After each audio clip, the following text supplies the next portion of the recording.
ನಮ್ಮ ಬದುಕು ಹೇಗಿರಬೇಕು ಅಂತಂದ್ರೆ ವೈಜ್ಞಾನಿಕ ಮತ್ತು ವೈಚಾರಿಕ ತಳಹದಿಯ ಮೇಲೆ ಇರಬೇಕು. ಮಕ್ಕಳೇ, ನೀರಿನ ಅಣುಸೂತ್ರ ಏನು? ಯಾರು ಹೇಳ್ತೀರಾ? H2O, ಉಪೇಂದ್ರನಲ್ಲದು. ನೀರಿನ ಅಣುಸೂತ್ರ, ನೀರಿನ ಅಣುಸೂತ್ರ H2O. ಹಾಗಾದ್ರೆ ವಾಟರ್ ಅದರದ ಅಣುಸೂತ್ರ H2O.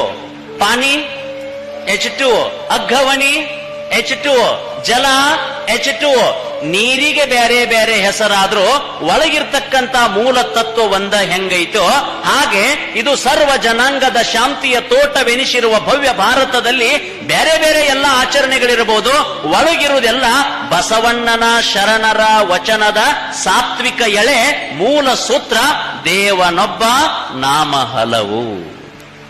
ಯಾವತ್ತು ನೀವು ಶರಣರ ಸಂದೇಶಗಳನ್ನು ಪ್ರೀತಿಸುವವರು ಮೌಢ್ಯತೆಗಳ ಮೊಳೆ ಹೊಡೆದುಕೊಂಡು ಮೂಲೆ ಗುಂಪಾಗಬಾರದು. ನಾ ಹೇಳೋದು ಅರ್ಥ ಮಾಡ್ಕೋಬೇಕು.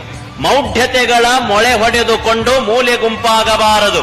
ನಮ್ಮೊಳಗನ ನಮ್ಮ ಕೈಗಳನ್ನ ನಾವು ಎಡಬಲ ಮಾಡಿಟ್ಟಿವಿ.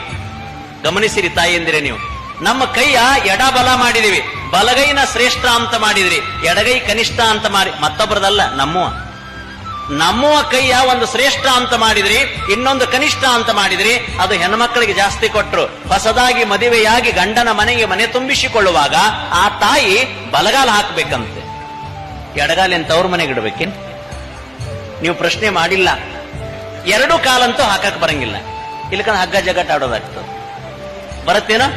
ಅದಕ್ಕೊಬ್ಬ ಅನುಭಾವಿ ಹೇಳ್ತಾನ, ಏ ಮಾನವ, ನೀನು ನಿನ್ನ ಶರೀರದ ಅಂಗಾಂಗಗಳನ್ನೇ ಪ್ರೀತಿಸಲಿಲ್ಲ, ಕಾಣದ ದೇವನನ್ನು ಪ್ರೀತಿಸಲು ಸಾಧ್ಯವೇ? ನೀನು